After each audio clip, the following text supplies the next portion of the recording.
뒤늦은 감이 있는 조양우 회장의 사과와 딸들의 사퇴, 어떤 배경에서 나온 것인지 경제부 모은희 기자와 함께 하나씩 짚어보겠습니다. 자, 모 기자, 한진그룹 일가에 대한 비리 제보가 잇따라 터지면서 결국 여론에 떠밀리듯이 입장을 발표하지 않았습니까? 그런데 사과문도 대한항공 출입 기자들에게만 이메일로 보냈다죠. 네, 맞습니다. 처음에 갑질 논란으로 시작됐던 게 이제는 불법 등기라든지 탈세 이런 비리 의혹으로 눈덩이처럼 커졌는데요. 사실 이 정도로 여론이 악화됐으면 진작에 대국민 사과를 해야 되는 거 아니냐 그런 생각이 들 법도 한데 조양호 회장 일가는 여태까지 침묵을 지켜왔습니다. 오늘도 끝내 공식 기자회견은 하지 않고 이메일로만 사과문을 보냈는데요.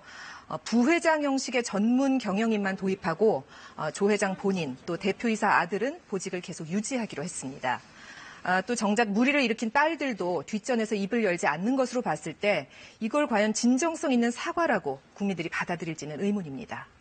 네, 조현민 전무가 35살의 나이에 7개의 임원직을 맡고 있고 나머지 조 회장의 자녀들도 일찌감치 경영에 뛰어들지 않았습니까? 이른바 재벌 3세에 대한 국민들의 반감이 어느 때보다 커 보이는데 어떻습니까? 네, 맞습니다. 재벌 3세의 경우에는 나는 특별하다, 다른 사람들은 나를 위해 존재한다, 이런 잘못된 선민의식이 존재하기 쉬운데요. 게다가 국내 30대 그룹의 3세 경영인들을 따져보면 처음 입사에서부터 임원으로 승진하기까지 평균 3.5년밖에 걸리지 않을 정도로 초고속 승진을 합니다. 네. 이런 일부 3세 경영인들의 비행은 단순히 개인 차원의 문제로 그치지 않기 때문에 우려가 되는데요. 결국에는 기업의 가치를 떨어뜨리고 경영의 위험 요소로 존재하게 되는 거지요. 실제로 이번에 물컵 논란이 촉발되면서 대한항공 시가총액이 3천억 원 가까이 증발했습니다. 국민연금이 바로 대한항공의 2대 주주인데 이걸 감안하면 손해는 고스란히 우리 국민들 몫이라고도 할 수 있겠는데요. 지금 청와대 홈페이지에 올라오는 국민청원 내용을 봐도 이렇게 국민연금이 손해를 보게 놔둬도 되는 거냐. 국민연금이 적극적으로 주주권을 행사해서 경영진을 해임하고 회사원도 교체하라는 요구들이 줄을 잇고 있습니다. 네, 국민들의 비난 여론이 이렇게 들끓고 있고 대한항공 직원들은 비리 제보를 수집하는 단체 SNS도 만들었다고 하는데 한진 일가에 대한 비리 의혹 수사는 어떻게 돼가고 있습니까? 네, 현재 가장 이제 핵심으로 지목되고 있는 거는 조 회장 일가가 해외를 자주 드나들면서 도대체 얼마나 많은 물품들을 밀수했느냐, 신고하지 않고 들여왔느냐가 이제 수사의 핵심입니다. 관세청에서 어제 이례적으로 대한항공 사무실 또 조 회장 일가의 자택을 압수수색하지 않았습니까?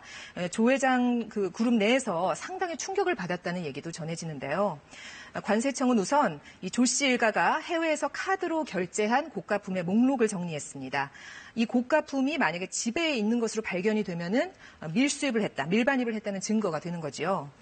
관세청 직원들이 어제 집에 있던 그 고가품들을 일일이 사진을 찍었고 또 서류와 컴퓨터는 압수해서 증거를 모으고 있는데 이 분석이 하루 이틀 걸리는 작업이 아니라고 합니다. 그런 걸 보면은 상당히 대규모로 밀수가 이루어진 게 아니냐 이런 추측도 가능해 보입니다. 네. 또 여기에다가 미국 국적인 조현민 씨가 어떻게 6년 동안이나 진에어 등기이사로 아무런 제재 없이 등재돼 있었는지 이것도 국토부가 감사를 벌이고 있는데요. 이런 한진 일가의 각종 의혹이 1, 2년 지난 게 아니고 오랜 기간 반복돼 왔다는 점에서 앞으로 고강도 수사는 불가피해 보입니다.